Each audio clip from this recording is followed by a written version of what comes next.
Bom dia, galerinha. Bom, na última aula, nós fizemos a atividade do livro da página 47 a 50. Já fiz a correção. Hoje nós vamos iniciar a nossa aula na página 51. Acompanhe a leitura. Fiz também, aliás, passei também a atividade de interpretação textual que se chama do texto Pneu Furado. E eu vou mandar em forma de Word a correção da atividade, certo? Para quem não entregou a atividade ainda de interpretação de texto, ela vale ponto e eu espero que quem não mandou ainda, por favor, me mande, certo? Vamos lá. Na página 51, no final de todas as unidades desse livro, tem esse resumo aqui, ó, hora de organizar o que estudamos, que diz: leia o esquema a seguir e converse com os colegas sobre as características da crônica. A crônica. O que é a crônica? É uma narrativa em que se consta uma história geralmente baseada ou inspirada em fatos do cotidiano. É a explicação do que é o gênero textual crônica. Qual é a intenção da crônica? Provocar emoções, fazer humor e despertar o espírito crítico. Como é que é a linguagem e a construção das crônicas? Os elementos principais são os personagens, acontecimentos, tempo e espaço. Momentos da narrativa e enredo. Dentro da crônica, tem a situação inicial, a complicação, o clímax e o desfecho. E como é que é a linguagem da crônica?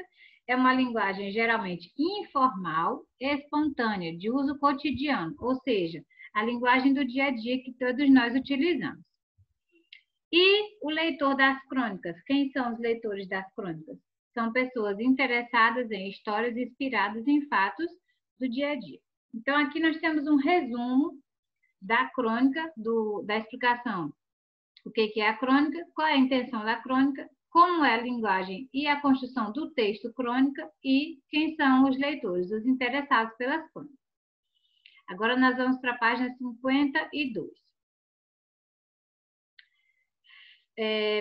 Aqui diz assim, ó, descrição. O que é descrever? Descrever é dizer como algo ou alguém é, certo? Todos vocês sabem disso. Vamos lá. Observe a imagem de um alfinete de segurança aberto e a de um fechado e compare-os com a descrição encontrada em um dicionário. O livro nos dá as duas explicações do dicionário eletrônico Aurélio, que é o dicionário brasileiro mais conhecido. Aqui eu tenho a definição do dicionário do nome alfinete e tenho a descrição de alfinete de segurança. Ambas no dicionário eletrônico Aurélio. O que diz alfinete? Que é um substantivo masculino e a primeira descrição é pequena e fina haste de metal com uma das extremidades aguçada, a ponta. E a outra, esse GR quer dizer geralmente achatada, a cabeça, utilizada para prender, fixar ou pregar panos, papéis, etc. A outra definição de alfinete diz alfinete de segurança. É um termo brasileiro, é uma espécie de alfinete formado de duas partes articuladas e cuja ponta se prende em uma cavidade da cabeça, a fim de que não pique nem se desprenda. Então, aqui eu tenho duas explicações do termo alfinete. Alfinete e alfinete de segurança.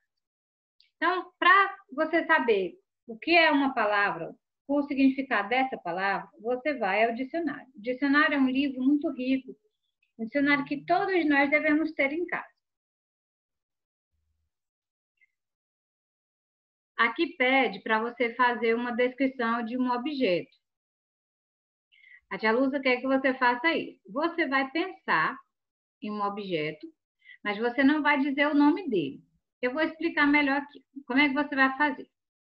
Você vai fazer a descrição de um objeto sem dizer o nome dele. Nessa apresentação, o importante é descrever bem o objeto para que todos consigam imaginá-lo e adivinhar. Primeira coisa que você vai fazer, você vai pensar em um objeto. Aí você vai pensar qual é o nome dele. Como é a imagem desse objeto? Segundo item, você vai anotar o nome desse objeto e procurar no dicionário o verbete correspondente.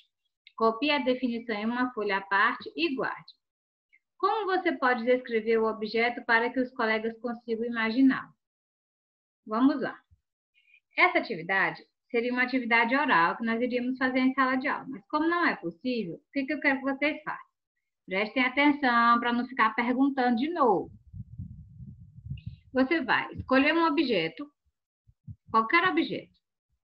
Você vai, primeiro, procurar a descrição dele no dicionário. Se você não tiver dicionário na sua casa, procure na internet, não tem problema. Você vai procurar a definição dele, como ele está sendo definido lá no dicionário. E você vai escrever numa folha de papel a descrição desse objeto que você escolheu.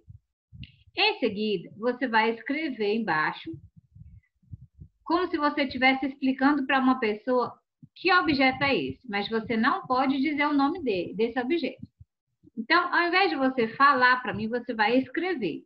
Então, numa folha de papel, você vai escrever a definição do objeto que você escolheu e embaixo você vai dizer como seria esse objeto. Se você fosse explicar para alguém, tia Lusa, é um objeto que serve para fazer isso, que serve para fazer aquilo, e ele tem 8 letras, por exemplo, ele serve para molar. Eu vou dar um exemplo melhor, para facilitar a vida de vocês. Por exemplo, você vai precisar de você vai definir um apontador. Vamos lá. Tia Lusa, é um objeto que ele existe no estojo escolar. Todo estudante costuma ter. Ele serve para fazer a ponta de um lápis ou de uma coleção. Só isso já, pronto. Qualquer pessoa poderia descobrir, então, que seria, então, um apontador. Então, é isso que eu quero que você diga. Você vai dizer o que é o objeto, mas você não vai dizer o nome dele. Entenderam? Continuando. Você vai fazer essa. Agora, nós vamos para a página seguinte. Outras linguagens. História em quadrinhos. Página 53. Página 53. História em quadrinhos. No final de todas as unidades, o livro tenta fazer uma ligação do texto, do primeiro texto da unidade com outro tipo de texto.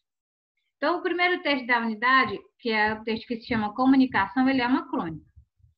E aí o livro tenta fazer uma ligação agora entre o texto crônica e esse outro texto aqui, que é uma história em quadrinhos, que é também um tipo de texto, certo? É também uma linguagem textual. Vamos lá. Na crônica lida, você viu como é importante conseguir se comunicar e principalmente fazer-se compreender. Leia essa história em quadrinhos e observe como o personagem Humberto se expressa. Vamos lá, prestando atenção. Humberto falando a mesma linguagem. O Humberto chega para essa moça bonitinha aqui, ele a viu aqui, ó. Ele chega para ela e oferece uma flor. Aí ele diz, o que ela faz? Ela sai correndo. Em seguida, o Humberto oferece um presente, uma caixinha, ó. Ele diz o quê? O que ela faz? Sai correndo. E aí, em seguida, ele abaixa, fecha as mãozinhas, como se ele estivesse dizendo, por favor, e diz novamente, Ela não entendeu nada até então. No quadrinho seguinte, ele faz o quê? Um coração. Agora sim, ela entendeu. Aqui que ela diz, continuando. E aí ele aparece. E aí ele dá um outro objeto para ela. Aí ele diz, aí ela agora que ela entendeu que ele estava se declarando para ela, que ele estava apaixonado por ela. Vamos à atividade agora. Nessa história, o que Humberto quer comunicar? Segunda questão, quais são as linguagens que ele usa para se comunicar? Terceira questão, em que momento ele foi realmente compreendido? Façam, respondam e me mandem, tá bom? E por último, agora, para nós encerrarmos essa unidade, tecendo saberes. Agora a linguagem escrita. Na crônica Comunicação, o esquecimento do nome do objeto desejado provocou uma conversa confusa entre o vendedor e o comprador. A língua portuguesa no Brasil recebeu influência das línguas de vários povos que participaram da formação do nosso povo. Foram os indígenas, os africanos, italianos, alemães, franceses e muitos outros. Por isso, é muito comum haver variação de nomes de uma região para outra. Confira alguns exemplos de diferentes nomes para o mesmo objeto. O nosso país ele é muito grande. Então, por ele ser muito grande, existem as coisas, às vezes, têm vários nomes. As pessoas dão nomes variados para o mesmo objeto. Aqui no exemplo, para nós, isso aqui é um grampo de cabelo, certo? Também muita gente chama de presilha. Mas em Pernambuco, esse grampo de cabelo é chamado de bilírios. No Goiás, é chamado de ramonas. E em São Paulo é chamado de grampos. Então, o mesmo objeto recebeu vários nomes. Isso é muito comum no nosso país. Não só com grampo, várias outras coisas. Continuando. Às vezes, as palavras recebem o mesmo nome, mas coisas diferentes, objetos diferentes. Por exemplo, o nome cartola. O nome cartola é dado a esse objeto, que é um chapéu masculino de copa alta, que é utilizado pelos mágicos. E cartola também é essa sobremesa feita de banana frita em fatias com queijo assado, açúcar e canela, típica de alguns estados do Nordeste. Então, isso é muito comum no nosso país. O mesmo objeto, ele tem dois nomes ou mais. Pensando nisso, eu criei um PowerPoint com objetos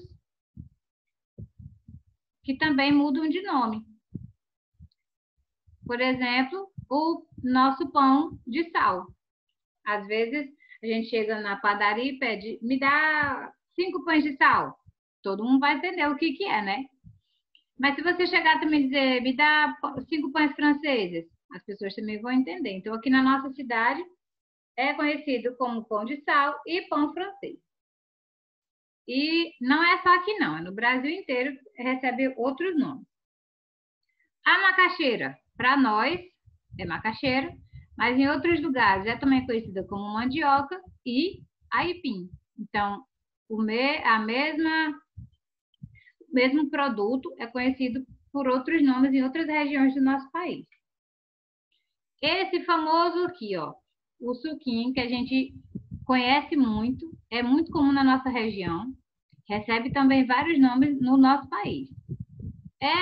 Aqui para nós chama suquinho, também é conhecido como sacolé, geladinho, e lá no Goiás é conhecido também como laranjinha. Então, mesmo produto, tem vários nomes dependendo da região do país. E por último, a tangerina. Para nós é tangerina, também é conhecida como mexerica, pocã. Porém, a pocã que é vendida aqui na nossa cidade, ela é mais adocicada. E a tangerina que nós conhecemos, ela é mais azeda e é uma frutinha menor, certo? Mas são da mesma família.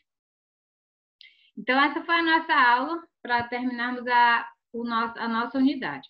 Agora nós vamos para a gramática do nosso livro. Acompanhe a próxima aula.